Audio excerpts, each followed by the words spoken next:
Olá, senhoras e senhores, sejam muito bem-vindos ao programa Saber Direito Responde. Eu sou o professor Leandro Gobo, professor de Direito Civil na Universidade de Brasília e advogado. Essa semana nós estudamos juntos um curso de Direitos Reais. Falamos sobre alguns tópicos mais importantes relacionados aos direitos reais e hoje nós estamos aqui com alguns alunos que mandaram perguntas por WhatsApp e alguns alunos aqui no estúdio que vão fazer algumas perguntas para a gente esclarecer muito bem esse tema. Eu vou então recebê-los. A gente tem aqui a Flávia e o Arthur. Flávia, se você puder, por gentileza, se apresentar e contar um pouquinho da sua história, qual é o seu semestre, onde você estuda. Tudo bem. Olá, professor, tudo bom? Tudo jóia. Meu nome é Flávia, eu tenho 23 anos, eu estou cursando o 9º semestre de Direito pela Faculdade do UniCeub e quando eu terminar o curso eu pretendo ingressar no serviço público. Legal, bacana. Flávia, obrigado. Quase acabando o curso, 9º semestre. Está Graças quase a Deus, lá. Está quase lá. Obrigado. Arthur, bem-vindo. Se você puder falar um pouquinho sobre você, qual que é o curso que você está fazendo, quais são suas aspirações, conta pra gente um pouco. Tudo bem, professor? Meu nome é Arthur Guedes, fui militar da Academia da Força Aérea por um tempo.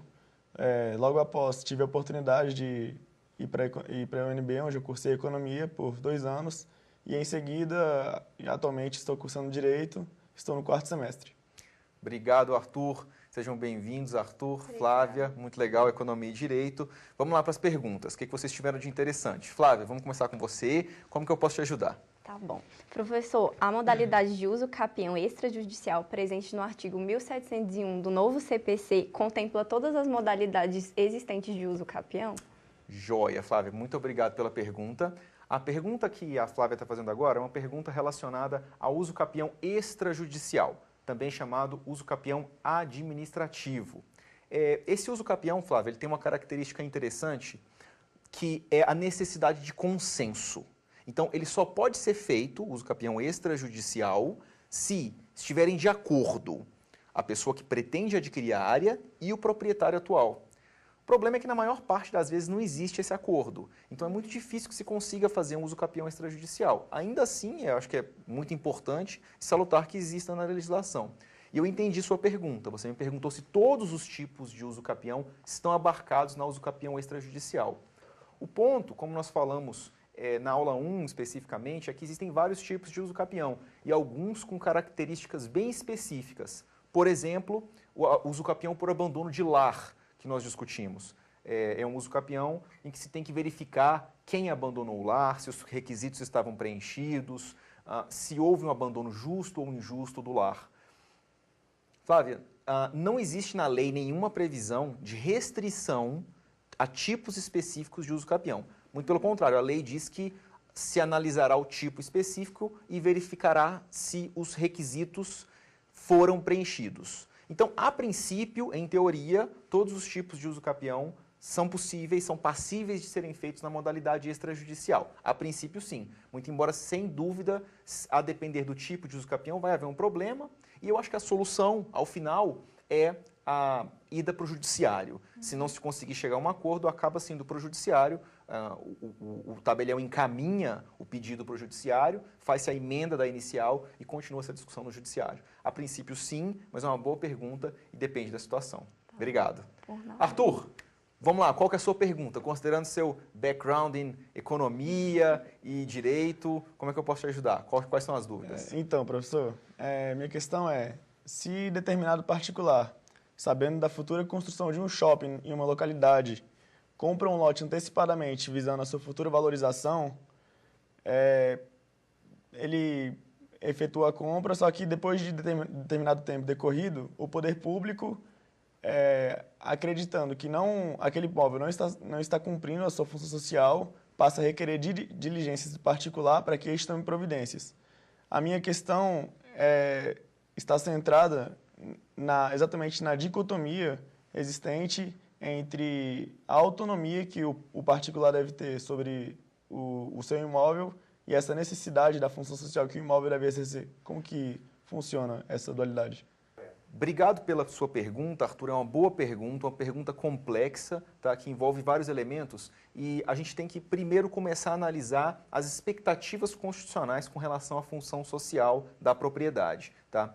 De fato, o que o Arthur está apontando é que a Constituição tem uma previsão expressa de que, na hipótese de não se estar cumprindo a função social da propriedade, ou seja, o imóvel não estar sendo eficiente o suficiente, ou há um problema distributivo, nós já discutimos isso na nossa aula 1, a administração pode forçar aquele proprietário a pagar mais impostos, impostos progressivos, IPTU progressivo, ou ainda obrigar a construção de um imóvel sob pena de desapropriação.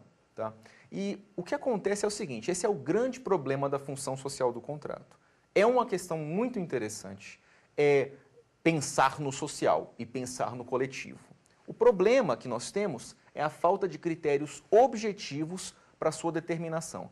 Como a função social do contrato ela é um conceito aberto, dá margem para que o judiciário e a jurisprudência entenda de várias maneiras, de uma ou de outra. E se estenda passando desde entender que função social é eficiência econômica, você que é um quase economista sabe disso, e até distribuição de bens. Então, essa falta de critério objetivo gera um problema, porque é uma dicotomia muito importante, como você apontou. O proprietário tem o seu direito individual e a sociedade visa a função social, mas como se compatibiliza esse conflito? Não existe uma resposta prática e objetiva para isso. O que acontece, o que tem que se fazer é analisar caso a caso e analisar o preenchimento da situação e a função que se está dando para a função social da propriedade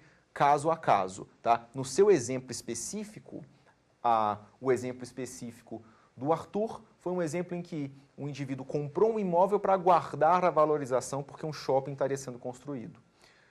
Faz sentido que a administração force alguma espécie de atuação, porque comprar um imóvel e deixá-lo parado com a expectativa de valorização é uma das hipóteses mais usadas para desapropriação e para IPTU progressivo. Então, na minha opinião, essa é uma hipótese em que a jurisprudência provavelmente beneficiaria a função social em contraposição ao direito do proprietário. Tá? Mas é um problema complexo, tem que ser analisado caso a caso, tem que se analisar o contexto para chegar a uma definição do que faz mais sentido. A lei não responde, preto no branco, o que tem que ser feito em cada caso. Boa pergunta, Arthur, obrigado. E vamos agora, então, chamar uma pergunta do vídeo enviado pelo WhatsApp e vamos fazer a resposta desse pessoal. Como que eu posso ajudar vocês? Manda aí a pergunta. Olá, meu nome é Daniela Negri, eu sou estudante da Unesp, campus de Franca, do estado de São Paulo, no 9º semestre de Direito, e pretendo seguir a carreira de promotora de justiça. Sabendo da importância do direito civil para minha carreira, gostaria de perguntar ao professor Leandro se é possível o uso capião de bens públicos dominicais. Obrigado pela pergunta, Daniela. Daniela, que está no mesmo semestre que você, Flávia, quer também fazer concurso público. Vocês têm isso em comum. A pergunta da Daniela foi: pode haver uso capião de bens públicos dominicais? A resposta para essa pergunta é não. Vejam, desde logo, até sumulado pelo STF, não é possível o uso capião de bens públicos. Isso não é possível, bastante definido na jurisprudência. Os bens dominicais, que foi a pergunta feita pela Daniela de forma muito interessante e pontual, são aqueles bens públicos aos quais não foi dada destinação ainda. Ou ele tinha uma destinação específica e agora não tem. Como se eles estivessem vagos, sem uma imediata aplicabilidade e utilidade para a sociedade. Ora, se esses bens estão sem utilidade, por que não, então, aplicar-se uso capião a esses bens? Logicamente e funcionalmente, é uma pergunta que faz sentido, é uma pergunta razoável, mas eu posso afirmar que a jurisprudência, de forma majoritária, entende que não é possível o uso capião de bens públicos, ainda que sejam bens públicos dominicais, e, sob a perspectiva funcional, é interessante se pensar se, em alguma hipótese específica que o bem realmente não tem utilidade para a administração e não pode vir a ter utilidade para a administração, se não seria a hipótese de se considerar uma flexibilização dessa regra. No momento não é o que acontece, a jurisprudência não permite, e essa é a resposta para você, Daniela. Obrigado pela pergunta. Vamos continuar então aqui no estúdio um pouquinho. Flávia, tem mais alguma pergunta que eu posso responder para você? Tenho sim. Professor, o direito de fé e de manifestação religiosa, ele pode ser restringido em razão dos direitos de vizinhança? E se for sim, se existem parâmetros para isso? Que pergunta controversa, hein, Flávia? Você está perguntando se o direito de vizinhança pode, de alguma maneira, restringir os direitos de liberdade religiosa, que são protegidos, aliás, constitucionalmente.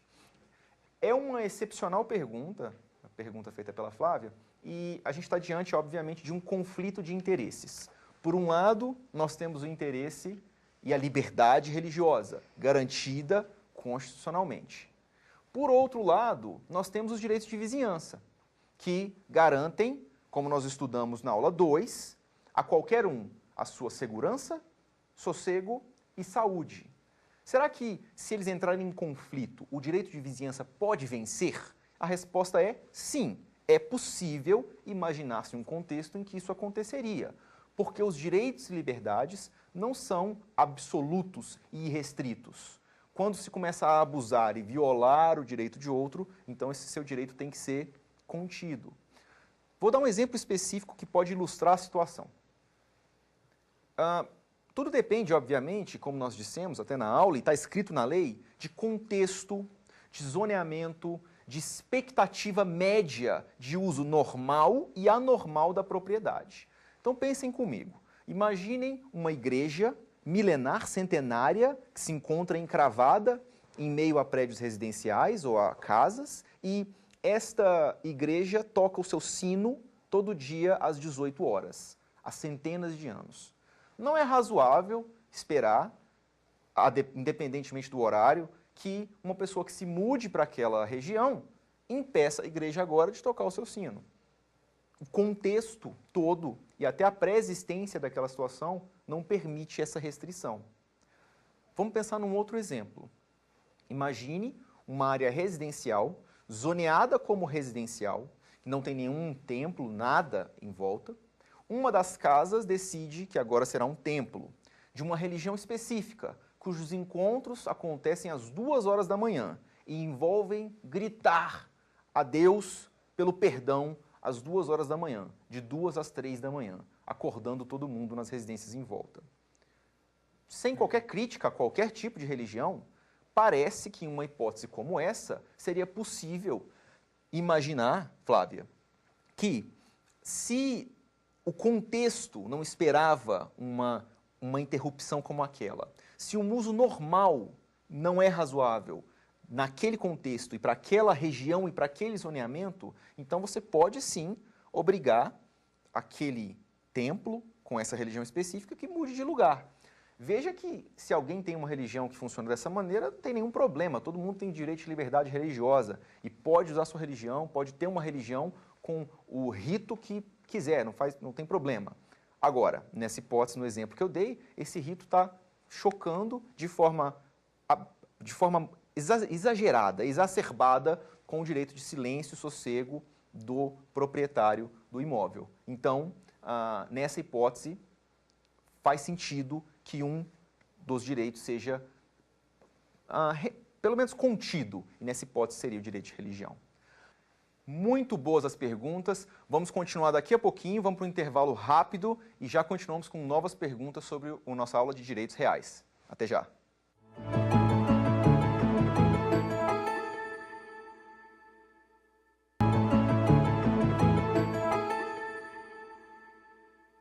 Bem-vindos de volta, meus amigos, senhoras, senhores. Estamos aqui com alguns alunos e vídeos do WhatsApp respondendo perguntas sobre a aula de direitos reais que tivemos essa semana. Vamos continuar com a próxima pergunta do Arthur, que está aqui no estúdio. Qual outra pergunta legal você tem para a gente, Arthur? Então, professor, acerca da aula que você ministrou sobre condomínios, teve um caso que foi julgado em Minas Gerais que eu julgo que foi bem interessante e eu gostaria de saber a posição do senhor acerca do tema. O que acontece? Uma condômina, que era uma pessoa com deficiência, recebia eventualmente ajuda dos funcionários do condomínio para o acesso, visto que ela era uma cadeirante. Ocorre que, em reunião do condomínio, os condôminos deliberaram que os funcionários, a partir de então, não poderiam mais ajudar aquela cadeirante por se tratar de uma questão estritamente privada. Essa cadeirante ingressou com a ação de danos morais e também com a obrigação de fazer contra o condomínio. Imagino que tenha ganhado. Com certeza, foi o que aconteceu. Ela ganhou um montante dos danos morais e também, posteriormente, foi determinado que o condomínio criasse condições de acessibilidade para que aquela condômina tivesse a sua possibilidade de acessar a sua residência. Esse foi um caso que eu achei interessante, porque normalmente os direitos fundamentais eles são invocados por meio da eficácia vertical. E é exatamente nisso que reside o centro da minha questão. Os condomínios também estão obrigados a observar os direitos fundamentais dos condôminos? Que excepcional pergunta, Arthur. Muito boa a sua pergunta. Sua pergunta é se os condomínios estão obrigados a respeitar os direitos fundamentais dos condôminos. E o contexto é o contexto de um condomínio que tomou uma decisão privada com relação a fazer ou não fazer uma coisa específica naquele condomínio, e essa decisão foi alterada pelo judiciário com base em um direito fundamental, no caso, o direito da cadeirante de se locomover, de ter ajuda e de ter acesso especial. Essa pergunta é excepcional, muito boa. Entra de novo uma outra pergunta que diz respeito ao conflito de direitos. Conflitos de direitos que existem. Por um lado, o condomínio tem pleno direito e plena liberdade de definir as regras de convivência dentro do seu condomínio. Estamos falando aqui de um condomínio edilício, se você for lembrar da minha aula 3, depois assiste às aulas que vale a pena. O condomínio edilício tem essa liberdade privada de definir as regras do condomínio. Por outro lado, uma corte determinou que o condomínio se adequasse por conta do direito de uma cadeirante. Vejam o que acontece. E isso pode ser aplicado, Arthur, de maneira analógica a outros casos também. Existe muita discussão na justiça se um condomínio pode impedir um tipo de pessoa específica de morar no condomínio. Imagina assim, os condenados por crimes graves não podem comprar uma propriedade, não podem morar nesse condomínio. Será que isso pode acontecer? A princípio, ao que tudo indica, a resposta é não. Os direitos fundamentais se aplicam sim aos condomínios, perpassam de forma transversal e atravessam a capacidade do condomínio de decidir suas próprias regras. Para continuar, então, as nossas perguntas, nós vamos chamar mais um vídeo do WhatsApp de alguém que mandou a pergunta para a gente. Vamos ver o vídeo. Pode passar. Olá, meu nome é Viviane, eu sou aluna do 7º período de Direito da Universidade Federal de Alagoas e pretendo seguir o ramo da advocacia.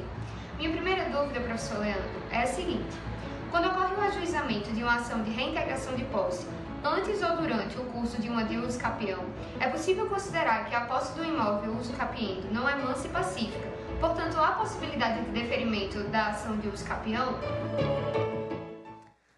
Legal, obrigado Viviane pela sua pergunta, vai ser um prazer te responder.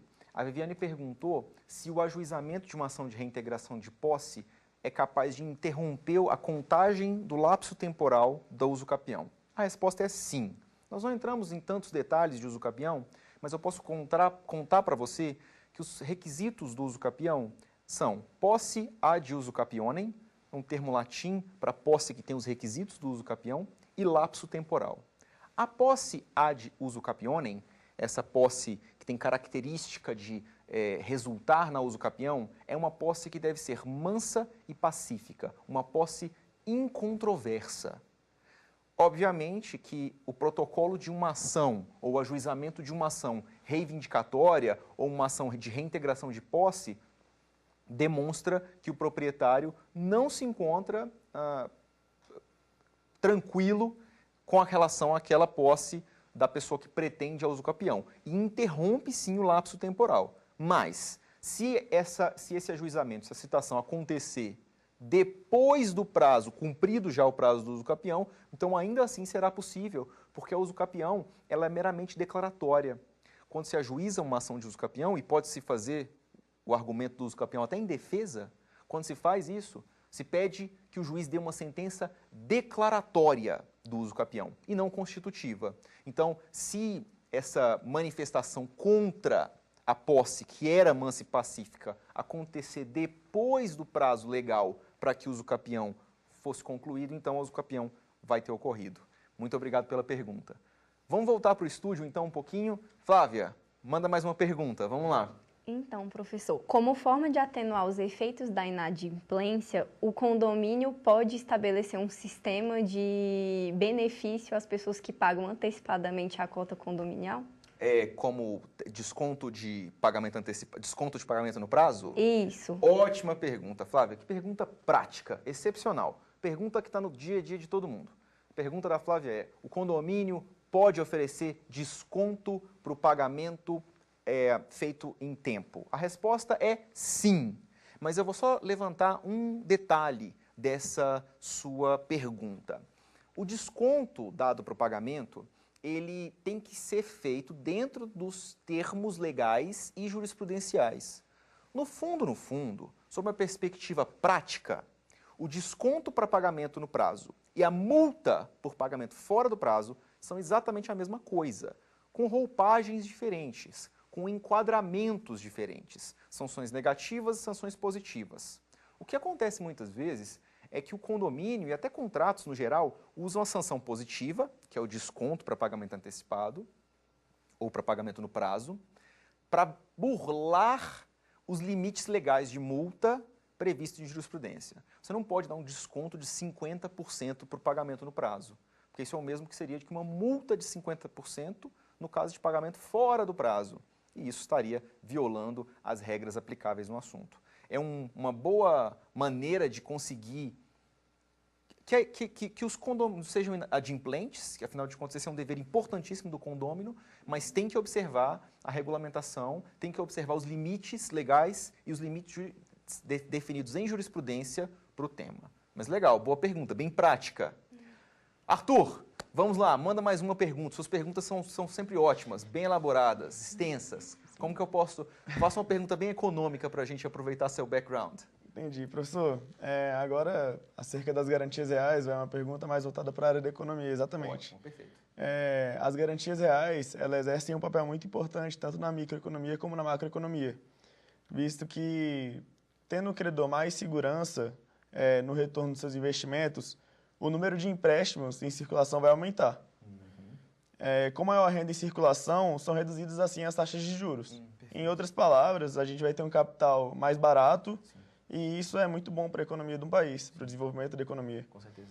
Só que o que acontece é que nos lidamos com uma realidade que nós temos uma considerável taxa de inadimplência e uma demora por vezes excessiva na execução das garantias hipotecárias. Então, e isso acaba resultando justamente no efeito contrário do que eu falei agora há pouco. É verdade. Então, a minha questão vai exatamente nisso. Como o senhor enxerga possíveis soluções para que esses problemas mencionados possam ser resolvidos de forma a aumentar a segurança jurídica na execução da garantia, bem como tornar dessa forma o direito mais eficiente? Ótima pergunta, Arthur. Nós passamos algumas dezenas de minutos na aula 5 falando exatamente sobre o funcionamento de garantias, a utilidade da garantia para baixar a taxa de juros, a relevância da garantia para o comprador e para o vendedor. Muito, muito boa a sua pergunta. Tá? Não tem uma resposta óbvia e clara para a sua pergunta. Esse é um desafio que se encontra na jurisprudência, pelos legisladores, na doutrina. Todo mundo quer que as garantias, todo mundo quer que a inadimplência caia, que as taxas de juros caiam, que haja mais dinheiro disponível, que a economia funcione de forma mais rápida. O problema é que essa não é uma solução tão fácil e envolve uma série de elementos. Especificamente, nós podemos pensar e citar alguns elementos que são utilizados e que podem acelerar esse processo de garantia, de essa segurança de que o credor receberá seu dinheiro em tempo. São as revisões legislativas. O novo Código de Processo Civil, recente, é um exemplo que alterou algumas das regras relacionadas à execução de garantias e fez com que ela se tornasse mais célere.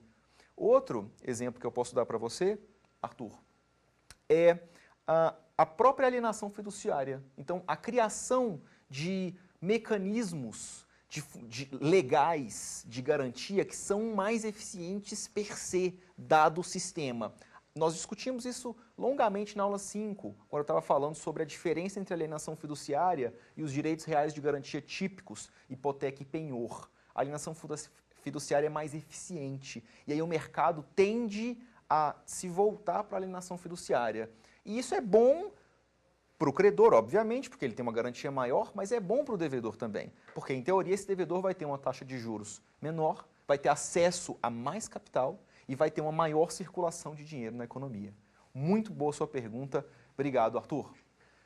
Pessoal, muito obrigado pela companhia de vocês. Essa semana foi excepcional. Espero que vocês tenham gostado das aulas, espero que tenham gostado das perguntas que tivemos aqui hoje. Obrigado, Flávia, Arthur, por terem vindo aqui pessoalmente fazer as perguntas. Um grande abraço para todos vocês, um abraço para os meus alunos e a gente se vê na sala de aula. Tchau, tchau. Gostou das aulas? Qual tema você quer estudar aqui? Mande sua sugestão para o nosso e-mail saberdireito@stf.jus.br ou para o WhatsApp da TV Justiça. O número é este aí que aparece na tela. Você pode ainda estudar pela internet. É só acessar tvjustiça.jus.br.